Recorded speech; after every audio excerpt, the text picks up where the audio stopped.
Welcome back to the show, everybody. We have got an incredible show lined up for you today. We have massive news about the XUMM wallet now getting regulatory clearance with a central bank. That's right. The XUMM wallet by Weed Say Wen and the team at XRP-Ledger Labs has gotten clearance from a central bank. And I tell you, I don't think that this is any kind of an accident on the timing of it either. We got a lot to discuss. Somebody roll that beautiful intro. This is Digital Perspectives with Brad Kimes. Subscribe for new content notifications. Now, here's Brad Kimes. Come on in. Welcome back to the show, everybody. You can follow me on Twitter at BackUpBradleyAbove, and everything that we're talking about here today. $2.815 trillion market cap this morning. We're up 1.16, but we know that there is fresh money in this space, regardless of the prices right now. Head on a swivel. This is crypto. You never know. Bitcoin sitting at $64,400 plus. Ethereum at $4,600 plus. We see Solana right now at $235.90. Cardano at $205, and we see XRP at $119 this morning. And let's take a look at the price range. 117.19 is the low side of XRP price range, and the upper side is 124.8. We will keep an eye on that. We know that this is really floating around a key support level of 122, 123, just slightly under. 113 is a support level under 119, and we are aware of that. But you know what? All of the technical analysts are calling for a breakout, and the fact that it is imminent, and we know that XRP moves slow like this, like it's never going to happen, but when it does, it is usually fireworks to see. I tell you that. So not financial advice, but we'll keep an eye on it. Take a look at this because the numbers are brought to you by link2.com. And I tell you, I'm not going to show you the website today, but I do want to tell you very quickly that Ripple sold out right now. I'm sure there'll be some more, but I don't know when, and I don't know at what point that they don't have any more, because we know ultimately when this case is over, the suppression from this case is going to lift. Ripple's going to IPO. They've said it themselves, and what'll happen then? I don't know, but I tend to think, not financial advice, but I tend to think you're going to see some of these incredible returns like what they've already seen on their platform, because we know Coinbase was on that platform, and you could have got it for like $32, and then they IPO'd for just about $400. It's pulled back now to the $300 range, but nevertheless, that's quite a ride. So I do see the SEC case as huge suppression. Now, this is ProCoin news that I've been watching here the last couple of days. I've had several people tell me about this. It is a great site for cryptocurrency news. They are a curator, and I will be mixing that in. And I reminded people here, you know, I talked about the Decentraland. I rode that from 3 cents to 75 cents. Soon as I heard about the Meta announcement for Facebook, I said, guess who's getting back into the Decentraland? Not financial advice. I'm just telling you what I'm doing. I took a position in it. And what I personally feel, and look, I could be wrong about this. I don't know. But I feel like the Decentraland over the next few years of the rollout of virtual experience, user experience into the social media platform Facebook is going to create a wave, as it has done, I believe, so far. Because I bought back in at 115, I rode it to 384. And then I think it's in the 360 range right now, somewhere around that. And actually, I could tell you really quickly here, in case you guys are wondering. So it is sitting right now at 335. So that's what I've got right now. But at any rate, I believe that I'm going to probably, you know, and I'm not encouraging anybody to do anything other than make your own mind up, but just telling you what I'm doing. I took a small position in this, but I plan on letting it play out for the next few years as Facebook rolls out their virtual experience for their platform, because I believe that this is going to catch that wave, because Decentraland has been working on virtual gaming experience for a few years now. So pretty exciting stuff. But now I thought that this was interesting too. On Apple Books, XRP Captain 590 says you can find this book right here, which is Ripple, XRP, the next Bitcoin. How about that one? And I do believe that we have an opportunity to be that and so much more. This is massive news that we're discussing right here, ladies and gentlemen. It cannot be overstated. This ain't no accident, ladies and gentlemen. Zero doubt. XUMM wallet becomes one of the first regulatory compliant non-custodial crypto services with DNB. That's the Dutch National Bank. That is the central bank of Holland. It's incredible, right? They have approval. If we take a look at it here, it's right here. And let's go ahead into the article here because this is really remarkable. It says with its wallet, XUMM wallet, XRPLedger Labs team is going to turn a new page in the story of attempts of cryptocurrency services to ensure regulatory compliance. XUMM wallet can launch fiat on-ramps and off-ramps for Dutch users. Now, that's the catch. It's Dutch users right now. But look, this is Dutch Central Bank that they are successfully registered with. This is not a little thing. This is a very, very big thing. And I don't think it's an accident either that while we understand that this has happened, we've also just seen the release of the Ripple Liquidity Hub, right?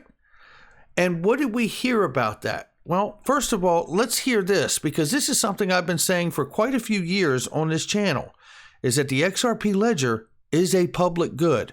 And now we hear David Schwartz remind us. XRP Ledger's hyper-efficiency and liquidity enables developers globally to support numerous use cases from DeFi, payments, consumer applications.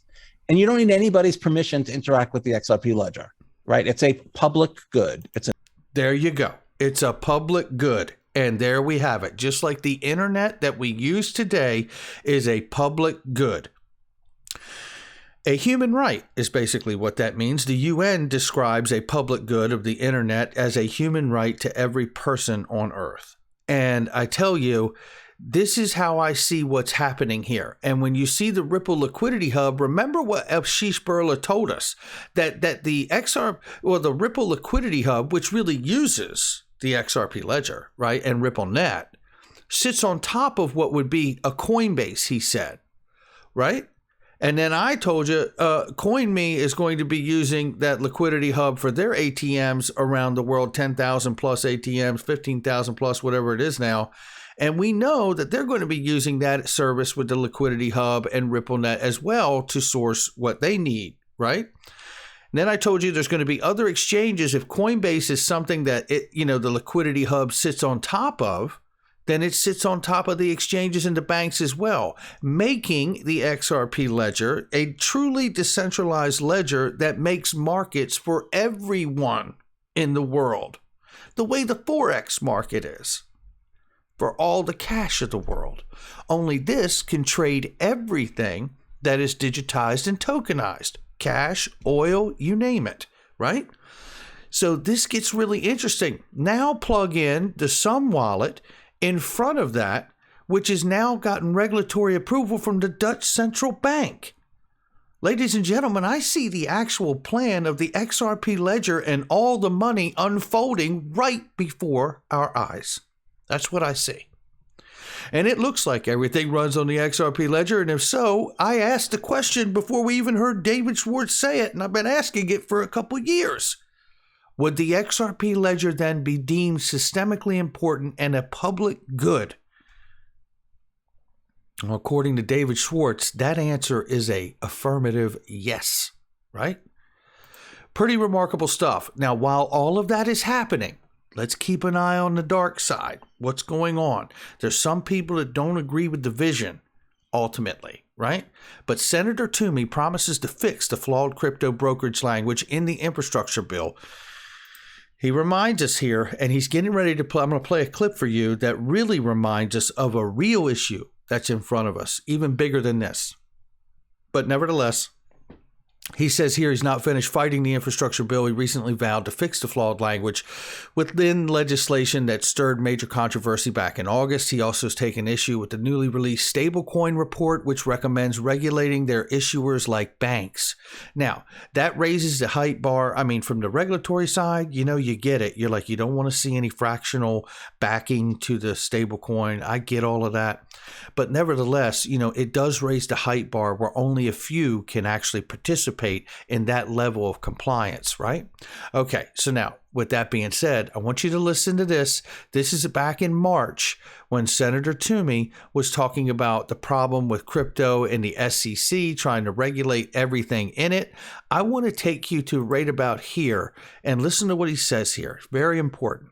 Vehicle to regulate the climate, nor to correct racial injustice, nor to intimidate companies regarding political spending. We have environmental, civil rights, and political spending laws to do that. In other words, he's saying the SEC is constantly overreaching with Gary Gensler at the helm here. Keep listening. At the CFTC, Mr. Gensler had a history of pushing the legal bounds of the. So he's citing now past experience with Gary Gensler in the regulatory seat when he was at the CFTC, having the same problem of wanting to overreach from his chair. Listen. Agency's authority. One FTC rule on position limits was overturned in court. Another rule on cross-border swaps was viewed by critics, including international regulators, as exceeding the FTC's authority. So this raises questions about whether he will also push the legal bounds of the SEC's authorities, in particular, in an attempt to advance a liberal social agenda. And I tell you, this is a great point that Senator Toomey is making, because it does appear from his past history in regulatory chairs that wherever he sits, he's the hammer and everything he sees is a nail. So whether he's at the CFTC, he sees everything should be under their purview. In that kind of no other agency should be able to intervene on what he wants to do. And now that he's at the SEC, we're seeing that approach all over again. Very, very damning, but keep listening. Agenda. I hope that today's hearing will provide further insight into Mr. Gensler's plans for the SEC if he's confirmed, and I look forward to hearing from both Commissioner Chopra and Mr. Gensler. Now, he cites in there that in his past experience with the CFTC, that there was an issue with the FTC, the Federal Trade Commission. All of these different overlapping agencies are really going to have to speak to the idea of the XRP ledger, the decentralized ledger that can handle all the money of the world, all the value of the world. All of these different agencies, the Fed, the Treasury, the FTC, the FCC, all of them are going to have to speak in their behalf from their purview and jurisdictions to this new protocol, like David Schwartz and all of us are saying, is in fact a public good. So here is the FTC that he mentioned. Federal Trade Commission is an independent agency of the United States government whose principal mission is to enforce the civil U.S. antitrust law and promotion of consumer protection. One of the many reasons why you could see a public good designation given to the XRP ledger, so there cannot be any monopoly of this, but a public good like the translation protocols that are used of the internet and the full experience that we have today, right? And then you look at the FCC, which was another agency that was cited back in the day of the birth of the internet, right? Not over. Then there is the prudential regulators, which we've talked about a lot on this channel, which is the FSOC regulatory agency connected to the Treasury, and OFAC, right? And here's OFAC, which they talk heavily about cryptocurrency and how they would deal with that with sanctions around the world, or the systemically important designation, which could be very, very significant to the public good issuance or designation as well. Then here is a reminder from XRP Captain 590 that even all the way back to 2018, the Federal Reserve has been having conversations about Ripple. Cross-border solutions in one of their reports back in 2018, and we covered this years ago. But to remind you that the Fed is not clueless to all of this. In fact, they've been working with Ripple on the Faster Payments Task Force since 2017. And here they talk about RippleNet and what it can do 24/7, 365. You guys know how it works. But it's just to show you that it's all connected. However, we have some concerns here. And Brian Brooks, in this incredible interview, and this is not the same clip that I played the other day, so I want you to listen to what he says here. He talks about the People's Bank of China and the digital yuan, right, or the electronic RMB, right? So renminbi, right? So let him tell you about this, but then I want to play you a clip that I have from the new OCC head, for which Brian Brooks used to be the head of the OCC, Office of Comptroller of Currency. And you're going to hear a very different approach from her that I am afraid lines up very much with the one of China. Listen. That's really amazing. The scary things are the fact that that network, because it is a closed network administered by the People's Bank of China, is not controlled by the U.S.-led sanctions regime.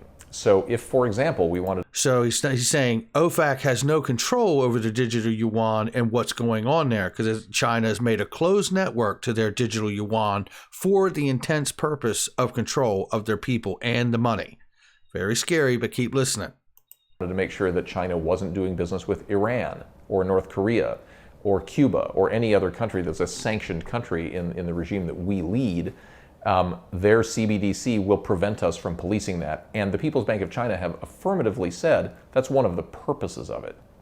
There's another purpose as well, right, which is to challenge the dollar's dominance in the world. So, you know, the vice chairman of the PBOC has noted that in the future, China may condition inbound investment on the willingness of the investor to make the investment in ERMB tokens and not in dollars. In other words, building liquidity for the digital yuan and getting off of the dollar as a reserve currency for the world. That's what he just said. Keep listening. So in a world where we then suddenly had to amass a reserve of ERMB tokens if we wanted to invest in Alibaba, that starts to mean that the dollar's role as the international unit of exchange and store of value is under challenge, which we should really think about. As kind of a little bit of a political libertarian, the downside that I worry about the most with the Chinese example is when the PBOC says that they would like to have transaction level approval authority over what people can buy. That's really scary, actually, when you think about it. And in a world where, you know, the heads of Twitter and Facebook are deplatforming people based on some of their opinions, it's a little bit scary to think that banks or central banks might decide that they can also censor what you can buy based on whether that's an allowed thing at the moment. And it is very scary. And I have fell victim to Twitter and YouTube for many different reasons over the years, and I never speak about it publicly when it does happen to me because I'm always scared that they'll do more than what they've already done to me. I've experienced moments where they've shut my money off on my channel for 2 months and I've never mentioned it. And it is a very real thing, and you have to be very careful of what words. You guys know that have been with me a long time know there's certain words that I can't say because I know I've had my channel shadow banned because of it and things of that nature. It is a very, very scary, tricky time that we are in with all of this new technology and algorithms. Keep listening. That's a little bit scary. You know, we've always relied on cash to buy the things we don't want anybody to know about. Imagine there's a world where there's not a way to buy things that somebody doesn't know about. That's again, that's scary. So fast forward to the U.S. side of this debate and what central banks are doing. You know, our central bank has more or less said that they are affirmatively exploring a central bank digital currency for the United States. And you're about to hear the new OCC chair tell you what she thinks about a new digital dollar. Listen to this. I doubt that they have the same intentions that they have at the People's Bank of China. But one of the reasons we're a different country than China is because we have these institutions. So it doesn't depend on us having a good-natured Fed chair. It means that, you know, it depends instead on the fact that there's just no way to surveil our transactions today. But once there is a way, it seems to me that it's inevitable that some future Fed chair will decide that some issue is just too important not to act. And there we have it. And if it's not some future Fed chair that makes that decision that we should sacrifice some of our rights for security, and I believe it was Benjamin Franklin that said those that give up their liberty for a false sense of security deserve neither. And I tell you, I think we may have an example of that right now. Let's take a look at this, because this, if you've never watched anything, watch this video. U.S. government not even hiding that they want the ability to take your money at the push of a button, just like he told us about the People's Bank of China. But this is Omarova, the new head of the OCC, Brian Brooks, former chair. And I want you to listen to what she says. There will be no more, imagine there'll be no more private bank deposit accounts, and all deposit accounts will be held directly at the Fed. Listen to what she says. Imagine what would it be like if instead of being just a public option for deposit banking, this would be actually the full transition. In other words, a full transition, no more a public option, a full transition. Now tell me how that sounds any different than the People's Bank of China. This woman is the head of the OCC. This scares the hell out of me, and it should you too. there will be no more private bank deposit accounts, and all of the deposit accounts will be held directly at the Fed. And there are very interesting implications from that thought experiment. For example, with here's some real implications of that. You might as well be living in China, right? At least the People's Bank of China government aren't lying to you. They're so comfortable controlling people, they just tell you what they're going to do, right? And then they do it. These people are like just hiding it, disguising it, right? the much more direct and proactive tools of monetary policy, like helicopter money, which is helicopter money. So in case we need to get money to you in another collapse, right?